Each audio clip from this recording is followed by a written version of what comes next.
Hi everybody, it's the Memphis Paper Money Show in June 2015. I'm David Lisot here for CoinWeek. Once again, we're walking around the floor talking to the dealers to find out what kind of really cool banknotes and currency they've brought here to show us. Today we're very fortunate. I have here the finest available set of Bisons in the United States. It's the top of the pop, basically, as we call it. And it's really an awesome set, and if anybody had a chance here to come by and take a look at it, because it's been away for quite a while and we just brought it out here to display today at the show. How does one assemble such a set of Bisons? Well, it takes a lot of time, dedication, and money, because when the top of the pop comes available, you might not have a second chance for quite a while. So you go ahead, and if it's available, just try and buy it as long as it's within reason, I guess. But if you want the best, you're going to have to pass, step up and buy it. So for those viewers who don't know, what is a series of Bisons? What are the series of Bison starts with Friedberg numbers from Friedberg 114 all the way to Friedberg 122. So you have a total of, as you can see here, a total of 9 different signature combinations for the Bisons. And on all of these, once you get a chance to take some close-ups on them, you're going to find that some of these guys are 67s, but they're just not your common note in 67 is the better Friedberg number in 67s. And there's some 6s, but absolutely it's the finest set available. And if you want the best, this is the best. What kind of value? We're offering it at $319,500 for the set. So bring out your pocketbooks and let's see if we can strike a deal. That part's good. That part's good. The piece I have today is this wonderful Hong Kong and Shanghai Banking Corporation note, or otherwise known as HSBC, an institution that you might be very familiar with this day. It's one of the oldest banking institutions in the world, founded in 1865, still operating to this day. This banknote here is a very early piece from 1922, a very high denomination piece, which makes it even more rare. The note here is a specimen, meaning it was a piece intended for, counterfeiting measures, in case they came across pieces that were questionable, they could compare it to this specimen note to see if it was indeed the real McCoy.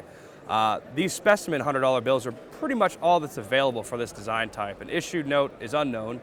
If there were to be an issued note of this design, it would likely be a piece that would command a strong 6-figure price, whereas this lovely specimen piece is probably going to be right in the realm of about $25,000 to $35,000. It's the first of the design type we've ever seen or offered, and we're very excited to present this to the collectors. That part's good. That part's good. I've got a cool one right here. What is it? It's a 100-pound 1779 South Carolina Colonial that was engraved by a printer and engraver in the early period named Thomas Coram, C-O-R-A-M. He did a series of notes in 1779. He did a 40, a 50, a 60, a 70, a 80, a 90, and a 100 pound. They're very difficult to acquire in nice condition. This particular note has a great little story. It came from Tom Denley years ago here at Memphis. Tom had it in his case, and at the time he had it priced $2,700. The sticker's still on it. And he wanted $2,200 from me, and I would not pay that. So we hassled back and forth, and at the end of the show, when I'm packing up, he throws the note out at me. It was not in a holder at the time. He throws it out at me, and he says, "What are we going to do with this?" I says, "Well, I guess I'm going to pass."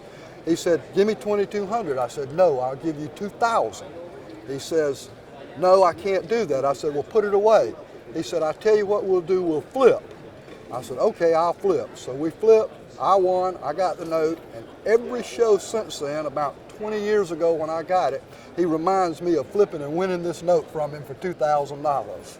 And it's probably valued now 7 to maybe 8, maybe it's 10,000 grand.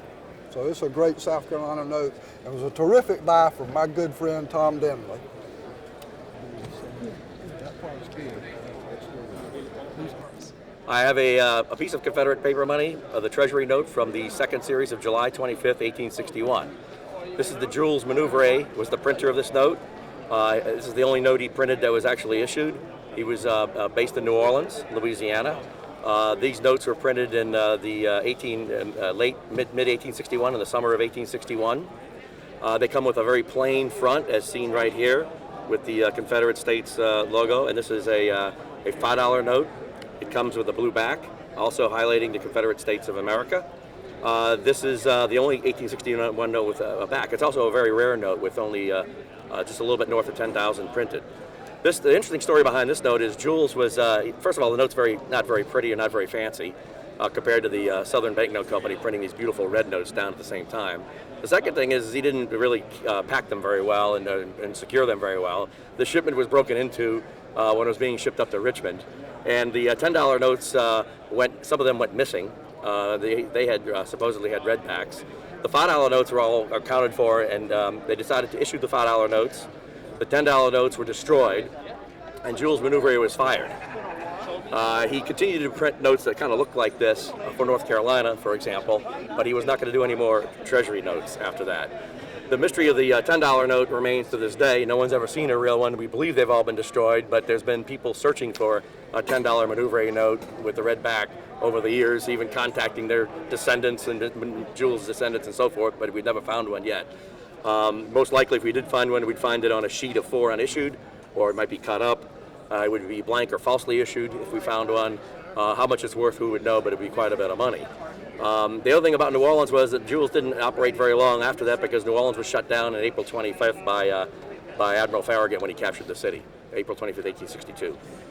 What kind of value? The Jules Manouvrier note I got here is worth a few $1,000s. It's a mid-grade note in nice condition. I'd say it's probably a fine plus. I got it priced at $4,250, so that's about what this one's worth. In high grade, they can go up to $20,000, and low grade, you can get them for under $1,000. I have a proof vignette sheet from a security printing engraving company from the 1830s to 1840s that was from a recent discovery where it had been sitting in someone's house for the last 150 years. And what this basically is samples of the work of the engraver in order to attract business to his company. And he made banknotes, he made stock certificates and bonds, checks, and just letterheads and other things where they wanted pretty engravings. You have everything here from famous persona. You have George Washington in the middle on this little thing that looks like almost like a little banknote. And then you have allegorical figures surrounding basically everything. And then you have animals, you have just ornate borders that they would use. It's in amazing condition. The person had it buried, had no idea what they had. What kind of value? This is estimated between $1,250 to $2,000. Half-crown note from the colony of Vermont. Well, it wasn't one of the 13 original colonies. It is the 14th colony. It is by far the rarest of all the colonial notes. They issued 10 different notes, denominations of notes in 1781, and it was the only issue of note that they made. And they were all on a very thin paper, almost like tissue paper, and they tore and ripped very easily. And over the years, many of them were repaired and somehow put together from other pieces, other notes, which are the vast majority of the known Vermont notes are. And this happens to be one that, while not in the most beautiful condition, is entirely original. There's not any work done on it. It's never been replaced, no pieces ever replaced on it. And it's an entirely original note. What is on the note? What is the image? Okay, this is the seal of Vermont. It has the circle of chain, almost like on the chain cent, little circle of rings representing the colonies. And other than that, they're fairly plain. And it also has the admonition on it, death to counterfeiters. And they frequently did execute counterfeiters in those days. So they had a little better justice system that worked faster. What kind of value? This was priced at $9,750. In the sale coming up on July the 8th, there's a Falklands £1 from, well, it's dated 1920, which is a completely unknown date to the Falkland Islands. And it's also a completely unknown type of date stamp. So it's a new discovery, and it's quite exciting. The Falklands didn't really issue, well, a few thousand notes per print run, so very few have survived, and this is quite exciting. Why were the Falkland notes so scarce? Well, as I say, the population absolutely tiny. They didn't really need many notes at all. They circulated for years and years and years and years and years, and so the ones that do survive are often in pretty horrible condition. And this one, it's a lovely VF. It survived because it evidently came back to the UK. It was found in someone's attic, as all the best stuff always is. It's actually a non-portrait, non-pictorial. It's quite a plain note. It's blue. It's got that classic Commonwealth design. They used it on many of the small islands in the British Commonwealth. It's recognisable immediately, but it's not the most exciting, but it's kind of got its own stylish appeal, I think. The estimate is 6,000 to 8,000, but I'm hoping for 10 or 12. Well, I do actually. And actually, this is something that's really new. It's really exciting. It's an error, of course. I'm probably best known for errors. And the 4th edition of the book will be coming out around the ANA in a couple months.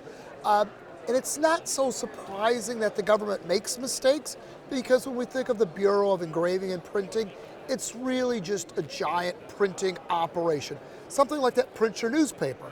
Now, of course, quality control is much greater, so even though they make mistakes, they do a spectacular job of catching them.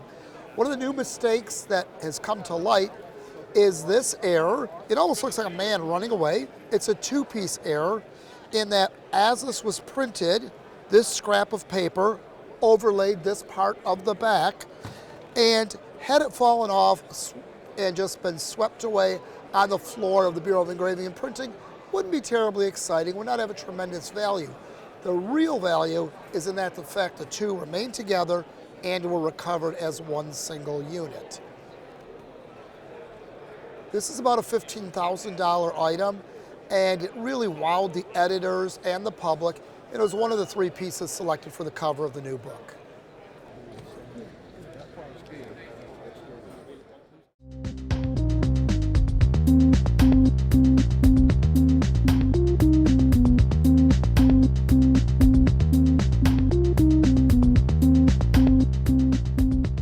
If you like this video, we're sure you'll love these 3 videos above, and please subscribe to our YouTube channel. CoinWeek is the #1 source online for all things numismatic. Visit www.coinweek.com to take your hobby to the next level.